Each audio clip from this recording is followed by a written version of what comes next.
Estamos en el marco de la Universidad Notarial Mundial con el notario Pedro Galindo de España, que vino a disertar justamente sobre uno de los temas que son un poco controversiales para los notarios por la tarea que implican en cuanto a responsabilidad y demás, pero bueno, que es fundamental también en la contribución contra la ayuda del lavado de dinero y demás. Bueno, cuéntenos un poco, notario, ¿de qué estuvo conversando con los asistentes? Básicamente de cómo se ha organizado en España la colaboración, es de lo que hemos hablado, por parte de los notarios con las autoridades españolas en materia de lavado de activos. ¿Qué significa? ¿Qué obligaciones tiene el notario? ¿Cómo se le puede ayudar desde el Consejo General de Notariado? ¿Qué significó en su momento la creación de un órgano como es el órgano centralizado de prevención de blanqueo? ¿Cómo nos hemos distribuido las obligaciones entre los notarios que están en la soledad de su despacho y los miembros o los integrantes del órgano centralizado de prevención de blanqueo? En pocas palabras, de lo que se trataba era de compartir una experiencia que creemos es enormemente útil para los países que integran la Unión, porque evidentemente tienen una raíz notarial común y por lo tanto, si ha servido para España, con los matices que haga falta, seguro que podrá ser una experiencia aprovechable para otros países. Cuéntenos, en esto ustedes han recorrido un camino y han avanzado en estos últimos años con la tecnología a favor. ¿Cómo es un poco la tarea que tiene que hacer así rápidamente un notario cuando llega una operación de una compra-venta de un inmueble?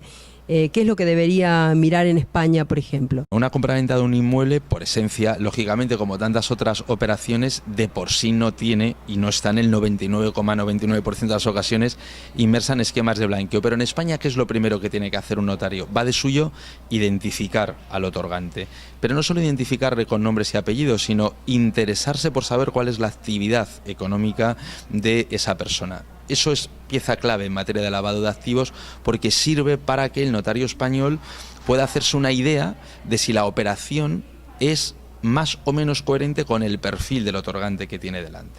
A partir de ahí, ¿qué más tiene que hacer un notario? Algo básico, que es pedirle los medios de pago. Se paga en efectivo, en España se admite evidentemente el efectivo, se paga a través de un instrumento bancarizado, si es en este último caso, qué tipo de instrumento bancarizado, si se pagó antes o después una cantidad de dinero, es decir, si queda a precio aplazado, y con todo ello, al final el notario lo que se hace es, como decimos en España, una composición de lugar, es decir, nos encontramos ante una operación ordinaria o hay algo por razón de la persona que interviene, sea la que compra, sea la que vende, o hay algo por razón de los medios de pago empleados que le debe obligar a alertarse y por lo tanto poner en marcha un mecanismo como es el de comunicación al órgano centralizado de qué es lo que está ocurriendo. Eso es lo que básicamente hace. Y entonces ustedes emiten informes mensuales, ¿cómo elaboran esto? Nosotros lo que hacemos, por ejemplo, en el caso de la compraventa, es muy sencillo. Lo que haríamos sería coger esa operación y lo primero, golpear, analizar qué han hecho en el índice único informatizado, que es una enorme base de datos notarial que hay en España, qué han hecho comprador y vendedor. A partir de ahí, es decir, qué han hecho de otro tipo de operaciones. A partir de ahí lo que haríamos sería analizar la coherencia económica de esas operaciones. Es decir, si son jurídicamente perfectas, al haber un notario no va a haber problema, pero tienen razón de ser económicamente como se han organizado, y en función de ello lo que allí se hace es llegar a una triple conclusión, que es no tiene coherencia económica, se comunica la operación a lo que es el órgano, la Unidad de Inteligencia Financiera Española, que es el Servicio Ejecutivo de Prevención de Blanqueo Español, de un lado. Por el contrario, tiene plena coherencia económica, en cuyo caso la operación se archiva, o por el contrario no llegamos a una conclusión definitiva, en cuyo caso dejamos dormir la operación en espera de que esas mismas personas hagan algo que nos permitan llegar a una conclusión.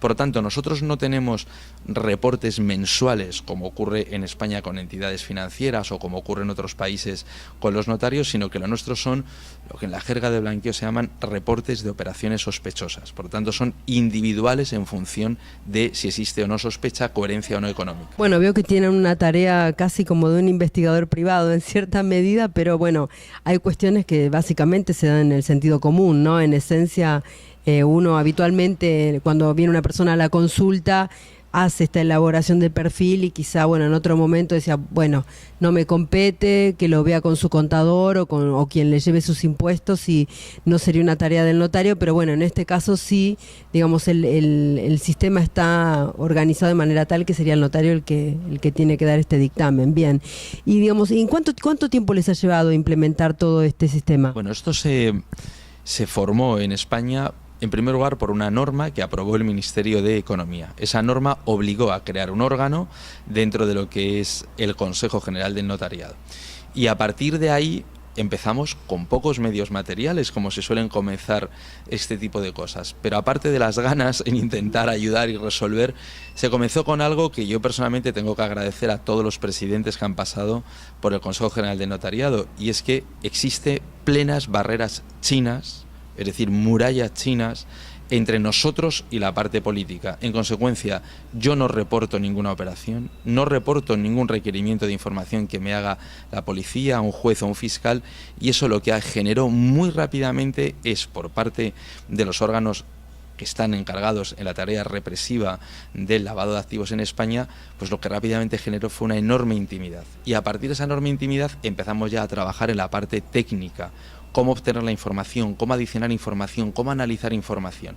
Esto ha sido una tarea que, insisto, comenzó este órgano el 1 de enero del año 2006 a funcionar, han transcurrido ya, por lo tanto, 11 años y medio, y en consecuencia comenzamos despacito, pero luego empezamos a acelerar, pero ha sido una tarea compleja y difícil, en el que me gustaría resaltar sobre todo que hemos contado con todos los notarios españoles sin reservas mentales, porque si no hubiera sido así, no se hubiera podido hacer lo que estamos haciendo. Bueno, realmente le agradezco mucho las palabras y ponernos al tanto de cómo es en diferentes latitudes, porque bueno, aquí en Argentina guarda algunas similitudes, otras no necesariamente tan idénticas, pero bueno, creo que la problemática es común y en eso está el notariado. Así que bueno, muchísimas gracias.